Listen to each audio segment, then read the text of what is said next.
चलिए बच्चों स्टार्ट करते हैं NCERT math class 10th exercise 5.3 का क्वेश्चन नंबर 18। क्वेश्चन नंबर 18 में क्या लिखा है बच्चों, देखिए।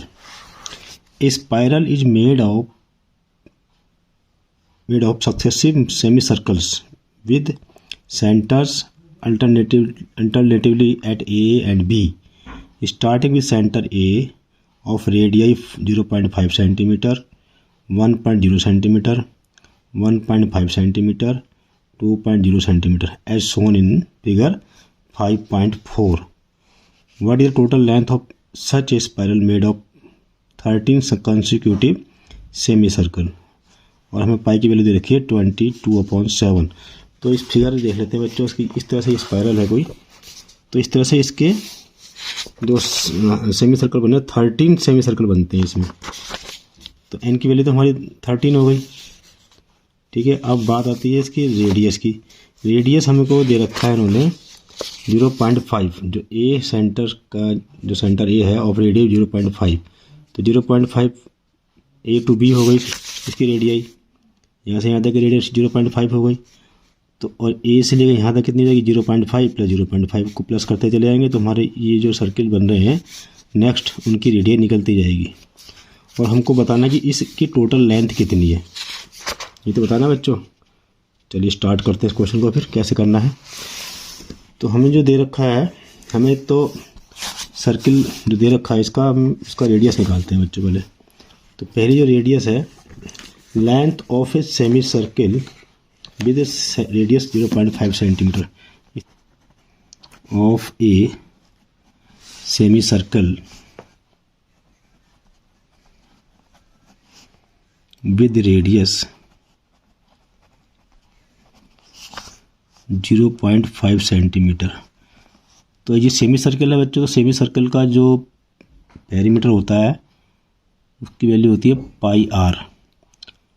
कैसे, ये कोई सर्किल है, ठीक है। इस सर्किल का जो पेरीमीटर होगा वो कितना होगा 2 पाई आर, ठीक है। सरकमफ्रेंस जो होगा सर्किल का, जैसे समझ लीजिए कोई सर्किल हमारे पास है, इसका हम कहें सरकमफ्रेंस कहें या पेरीमीटर कहें, बात एक ही है।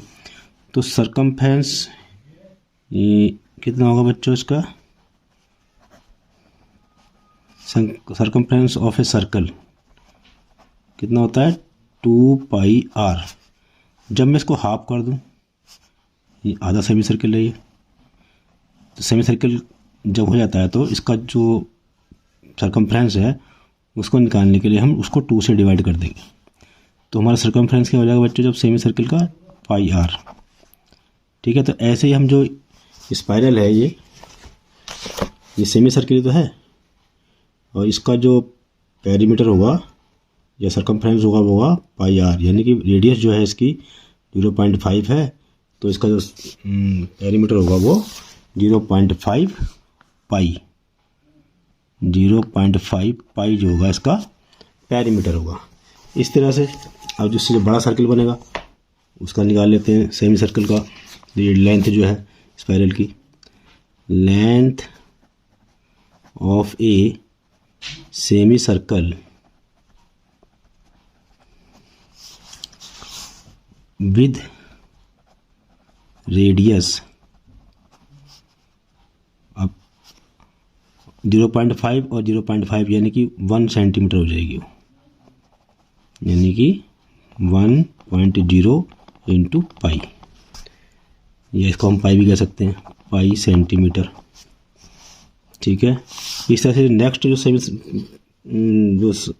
सेमी सर्किल उसका जो पेरीमीटर वो क्या हो जाएगा बच्चों, जो 0.5 ये है, और उसमें 0.5 ऐड किया तो 1 होगी, फिर 0.5 ऐड करेंगे तो 1.5 हो जाएगी। इस तरह से नेक्स्ट की भी निकाल लेते हैं, length of a semi circle with radius 1.5 centimetre. तो इसका पेरीमीटर कितना हो जाएगा 1.5 इंटू पाई या 1.5 पाई, ठीक है। तो इस तरह से हमारी एक एपी बन गई।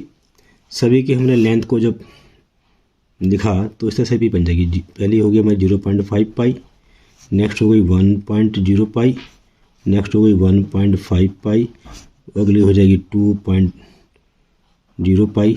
इस तरह से हमारे जो सेमी सर्कल बनेंगे वो 13 बनेंगे, यानी n की वैल्यू हो गई 13।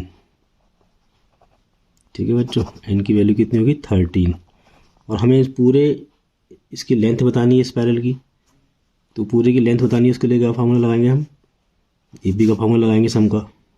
वो क्या फार्मूला होता है बच्चों, SN = n/2 2a + n-1 × d। ठीक है, अब हमारे पास ए बी है, डी की वैल्यू क्या हो जाएगी, इसको जब लेस करेंगे तो 0.5 पाई। डी की वैल्यू भी निकाल लेते हैं। देखो डी की वैल्यू क्या हो जाएगी बच्चों हमारे पास 1.0 पाई माइनस 0.5 पाई, यानी कि 0.5 पाई। ठीक है, डी की वैल्यू भी आ गई हमारे पास, ए की वैल्यू भी आ गई, और एन हमें पता है 13 ही है, तो इसका सम निकाल लेते हैं बस हम।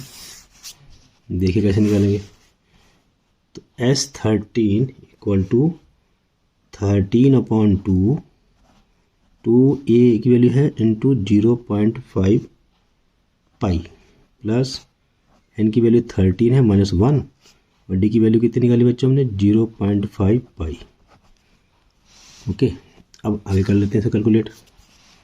देखो बच्चों 13/2 ये हमारा जो मल्टीप्लाई लगाएंगे तो पाई हो जाएगा, ये हो गया हमारा 12, 13 - 1 12 हो गया, इंटू 0.5 पाई।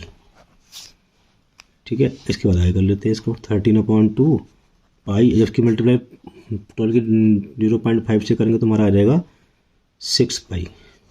और कैलकुलेट कर लेते हैं बच्चों इसको, तो 13/2 इंटू 7 पाई। ठीक है, अब पाई की वैल्यू कितनी हमको दे रखी है 22/7, पाई की वैल्यू कितनी हमारे पास 22/7, पाई की वैल्यू को हम यहाँ पर रख देंगे, तो कितना हो जाएगा बच्चों ये 13/2 इंटू 7 इंटू 22/7। ये 7 से 7 कट हो जाएगा, इस 2 से 11 जब ये कट हो जाएगा बच्चों, तो हमारे पास क्या बचेगा 13 इंटू 11, और इसकी हम मल्टीप्लाई लगाएंगे 13 के 11 के साथ, तो हमारा आंसर आ जाएगा 143 सेंटीमीटर। यानी टोटल जो लेंथ होगी वो होगी 143 सेंटीमीटर।